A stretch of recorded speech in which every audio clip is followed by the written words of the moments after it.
Welcome back to How Did They Play? This is the Arsenal review that I'm going to do as a solo every single week moving forwards. And if you haven't already, please like the video, subscribe, share the video. If you are listening on Apple or Spotify, please share the episode out to as many people as you can. And also follow us on TikTok. Enjoy the episode. I'm going to be starting off this series with me each week reviewing the Arsenal games that have just taken place or that are just about to happen and giving my thoughts and my opinions based upon the games that have just happened. Now, Arsenal have just come off the back of a 1-0 win against Newcastle United. In terms of the result, it's really, really important. In terms of the performance, again, it's been really disappointing. But I'm going to start off with the day itself. So it was really exciting to go there and to go and play Newcastle. Newcastle coming off the back of a lot of defeats, disappointing performances. A question about Eddie Howe's position in his job. But Arsenal coming in a little bit differently.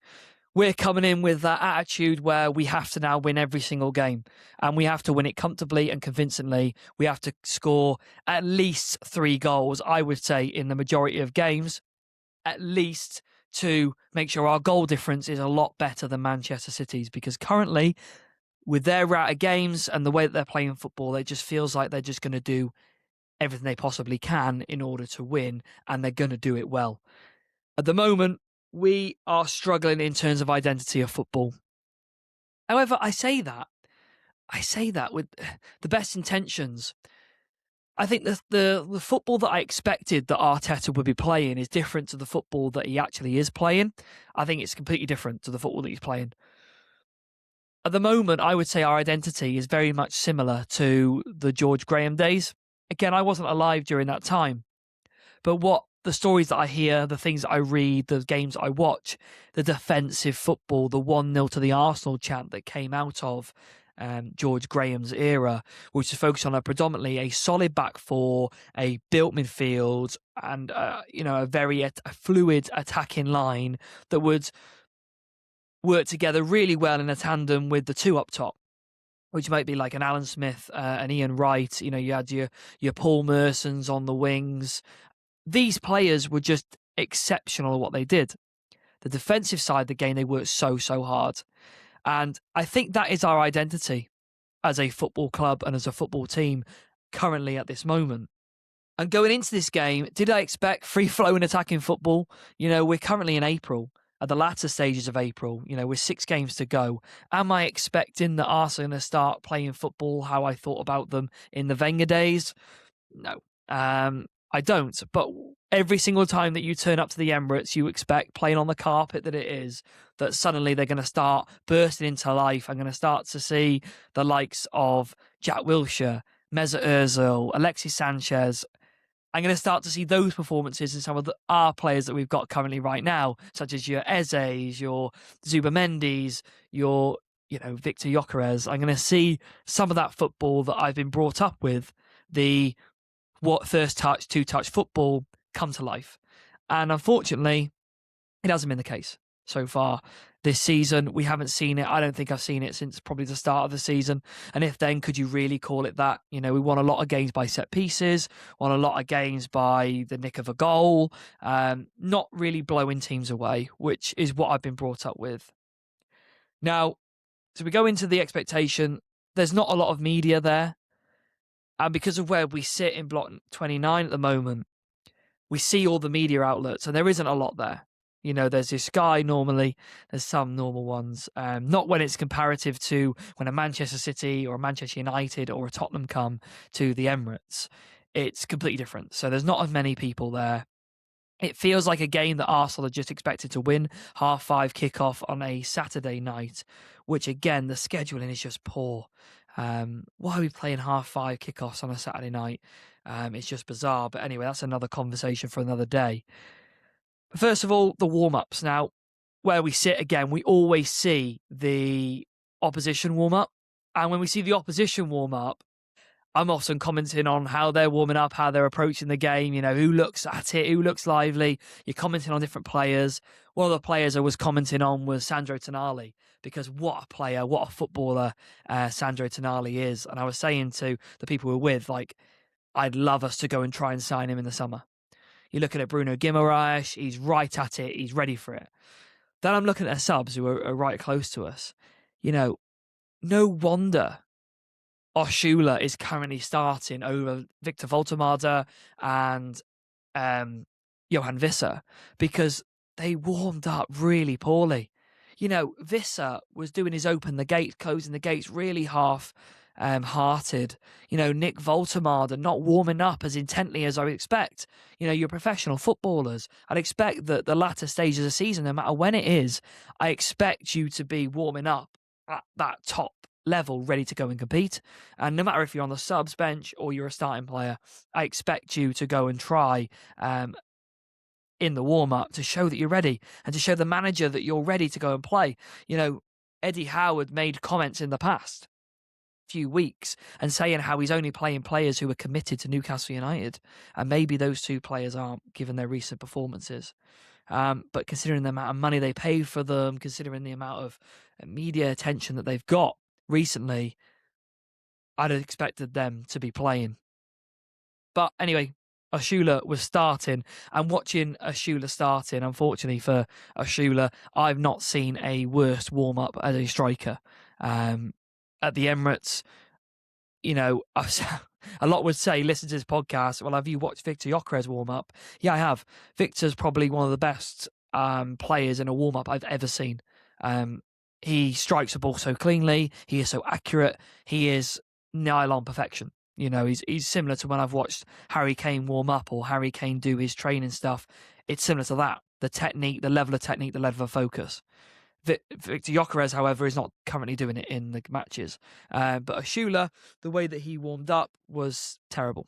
He was trying, but just scoofing it into the floor, sending it up into the stands. It was terrible. But anyway, on to the game. So the game starts, and it's a slow start from Arsenal in terms of off the ball. But with the ball, we seem to be dominating possession. We gain a lot of possession with the ball. Out of possession, it seems to be that Newcastle have got something, and they started to keep possession in our half, which is not something that we see a lot at the Emirates. We normally are the team that's dominating with the ball and without the ball. And as the half grew on, Newcastle started dominating a little bit more. But the poor quality eventually ends up in some of the best set pieces that I've seen this season.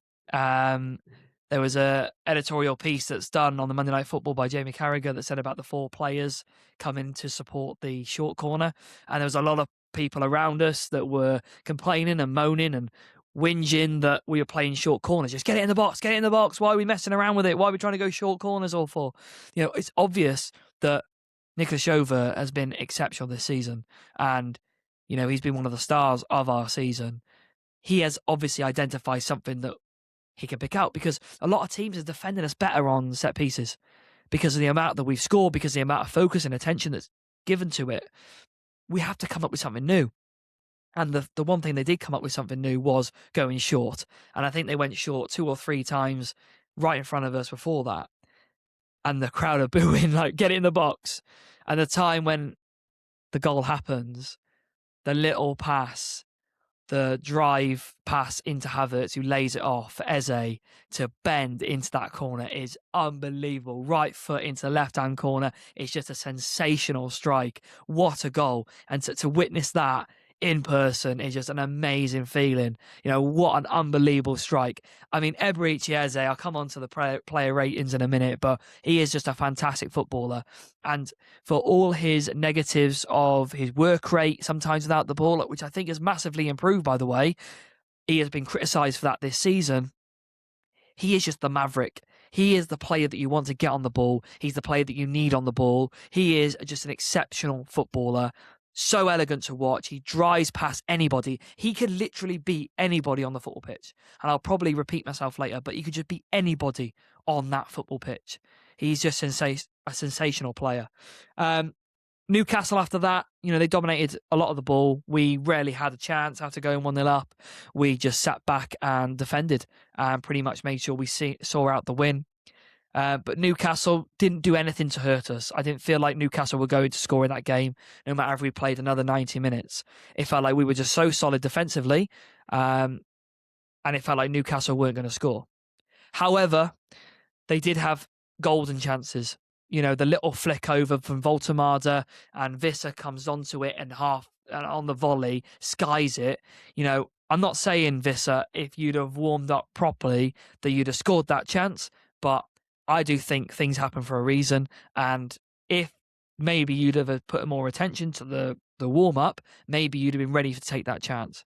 Because why are you trying to come underneath the ball when you should be going trying to hit it down? Is a question to be had.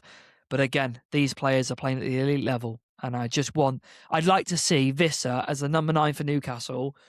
I'd like to see him give it his all, and I'd like to see him succeed in a Newcastle shirt, because I know how much that meant to him to go and play for Newcastle, is understanding that you've been out for a long period of time, you've come into the side, and they're expecting you to hit the ground running, and you've not quite done it. There's high expectation in Newcastle. You've got to score goals. Look at Nick Woltemade, who's alongside you. You know, he has not hit the heights that he's been expected to. Excellent, technically gifted, such a big frame that's able to use the ball extremely well, uses body extremely well, creates a lot of goal scoring opportunities. Both of you should be starting up front for Newcastle. And Newcastle, I think, have to go back to a 2 up front. Why are we not bringing that back? Bring back the 2 up front and let's see what happens. Nick Woltemade and Yoane Wissa up top. Let's see. Let's be more conventional. Tonali and Bruno Guimaraes in the middle. You don't need anyone else. You know, unless you go into Joel Linton, but can you not play Joel Linton as kind of a left-sided player and move him kind of centrally when you're looking to get the ball, or maybe without the ball you move him centrally? I'm not sure, but there's got to be a way to fit those two in that side. Player ratings then. So I'm going to go through Arsenal's team only. I'm never going to go through the opposition unless they've had an absolute outstanding game. It's an Arsenal podcast for a reason. So Raya in goal, I've given him a 5 out of 10. You'll know from the next episodes that I do, I'm extremely harsh with my ratings out of 10. But just a 5 out of 10. I didn't think he'd do anything. He didn't make any really key important saves. Didn't have a lot to do in the game. But yeah, a 5 out of 10. Ben White, I give him a 6, which is higher than I've given probably in previous weeks. Yeah, just not the Ben White that we've always known from 2 seasons ago. And why do you expect them to be? But I do, because he's such an elite footballer. But unfortunately, he's not hitting the heights at the moment. But a 6 out of 10, he was okay. He was steady. William Saliba, I've given us a 6. And Gabriel a 6. Again, not a lot to deal with in the game. They didn't have a lot to have to manage. And everything they did consistently well. So I cannot argue at those 6s. However, the man of the match at left back was Piero Hincapie. Are we going to sign him in at the end of the season? I think we are. I think we definitely are going to sign him at the end of the season. I think he's been a brilliant player for us. He wears the heart on his sleeve. He is full-blooded into every single challenge. He's worked so hard as a player for Arsenal. I think you'd be stupid not to have that player in your 11 or potentially your subs bench. I'd love Calafiori to be the main starting left back, but that guy just can't stay fit at the moment. So Hincapie, man of match performance. I thought he was absolutely excellent. He works so hard. He's brilliant with the ball. He is up and down like you wouldn't believe. He's a brilliant player. Zubimendi, I thought he had one of his better games than he's had previously. I thought against Manchester City that he was really good, but again, didn't really get the media plaudits that has been online and on the TV. But I thought he had a good game against Manchester City, and I thought he had a really good game against Newcastle. Again, a steady game, so a 6 out of 10. Rice, I've given as a 6 out of 10. Didn't really see him in the game. He does a lot of work for the team, and he covers a lot of space. Defensively, he works so hard. I'd just like to see him a little bit more offensively. Odegaard, I've given as a 7. I think he's a fantastic footballer, and we have to get him back to the controlling best that he is. Do I want him all the time coming to support Zubimendi as the number 6? No, I spoke about it previously. I don't want him there all the time. I'd like him progressively further up the pitch.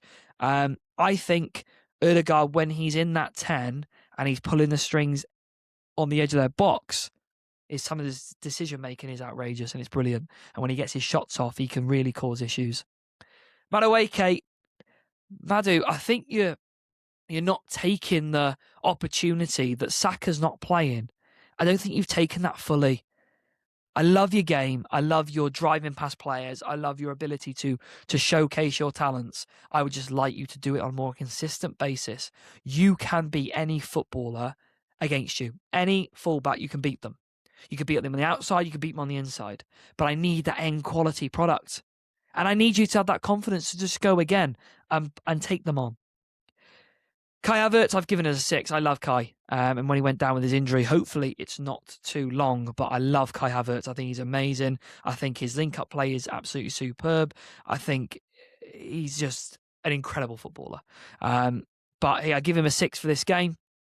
You know, he's had a steady game. He linked in for the goal, got the assist for the goal. But he could just create more opportunities as a number 9 rather than being that kind of false 9. I'd like to just peel off a little bit, you know, test someone in behind just a little bit more. But again, really like him. And another player who's the same rating as Hincapie was Eza. Eza is just, again, he's a magnificent footballer. And on this day, when he steps up, to be honest, when he plays, we play better. So he has to play, and he has to play on the left. I've said it all season. That's the best position for him. He's starting to kind of invert him now to sit in that like a left side 10 pocket. That is where he's going to fly. Absolutely going to fly. Martinelli, I've given as a 4. Gyökeres, I've given as a 4. And Mazuaskeli, thank you for playing him in midfield. I'd like to see it more. I have been heavily critical on Mars because I said he's one of the worst backs I've seen play for Arsenal. That's not a player, though, and don't get that confused. Mazuaskeli is a midfielder. I'd love to see him in that role because I think he'd be really effective in that role. He is brilliant when he's getting the ball and driving forward. He reminds me of a lot of players from the past where they can get the ball deep and drive forward, beat a few players. That's so essential to have. He's brilliant technically with the ball. And defending-wise, he's more suited defending in the middle than he is defending as a fullback against a fullback when he's got to go inside and then come back outside, etc. So, Mazuaskeli, please play more in midfield, Arteta. So, finally, to finish up, will we win the league? I'm not sure. I think it's going to come down to the final day. And a lot of Arsenal fans I've spoken to, I'd love it to come down to the final day. I'd love it for us to have to go to Man City and beat their result or better their result elsewhere. I'd love for that to happen. I think that is what football's made about. I'd love to be there when we're there at Selhurst Park and having to do that. But we've got to win our games. We've got a massive game tomorrow night. And tomorrow night, which is probably tonight when you're listening to the podcast, tonight we have Atletico Madrid. Now, Atletico Madrid are one of my favourite teams in the Spanish league. I've been to see them. We've watched the likes of Antoine Griezmann, the likes of Saul, the likes of Koke, Diego Simeone. I absolutely love him. I think he's a brilliant, fantastic manager. And he, when I've coached teams in the past, he's someone that I look up to and try to implement some of their styles of play. He's fantastic. What I would love to see from Arsenal is that we go to Atletico tonight and we go and try and frustrate the game. They have a brilliant attacking line. Their forward line with Loriente playing sometimes on the right, sometimes at right back, when they play Simeone, when they play Griezmann, when they play Soloff, when they play Alvarez, they've got such an attacking line, which is scary. They got Adama Lukman now on the left-hand side. They've got a fantastic team. And the myth of them being defensive football is completely a myth. They attack so well, so efficiently. They're brilliant to watch. Their results, though, previously have been crazy. So they rested some of their players in some of the previous games to prepare for this Arsenal game that they got coming up. They lost to Sevilla, who were down the bottom and who potentially could get relegated. They lost to Barcelona, which anyone could lose there. They lost in the cup final against Real Sociedad. They lost against Elche, and then they beat Atletico Bilbao just recently, 3-2 in a thrilling game. I think it's going to be a thrilling game, the Arsenal game. I think this one we need to frustrate them. However, if it becomes toe-to-toe, I think we just have to go for it. In the Champions League, we've scored goals for fun. We play really open attacking style football in the Champions League competition. I think now's the time to start to keep doing it. And I think the second leg, or potentially even this leg, because Atletico, you need to go and win this game. You need to beat us. So I'm expecting to see attacking football. I'm expecting to see us sitting back a lot and then hopefully hitting on the counter-attack. But that could open up the game massively. And suddenly we're talking about the game, which could be really, really tight. Arsenal's, obviously, previous games, just coming off the back of Newcastle, we've lost to City, we drew to Sporting, we lost against Bournemouth, just narrowly beat Sporting away. I think you're going to see a very similar performance to to Sporting away at this time against Atletico. I am really scared about their front line. I think their front line is magnificent. I think it depends what combination they play. I'd imagine it's going to be Griezmann and Alvarez up front, and then I would say that Sorloth will come on. And a lot of fans will be like, oh, thank God, Alvarez has gone off or Griezmann's gone off. Sorloth is a main player, mate. He is a player and he is a superb athlete, a brilliant striker of the ball, a brilliant finisher. How he didn't make it in the Premier League, I don't know. But this lad is a serious baller. And when one of those two come off and he comes on, I'm going to be, nervous when that happens. But we'll have to see. The next game against Atletico, I might be on again reflecting to that game, but who knows.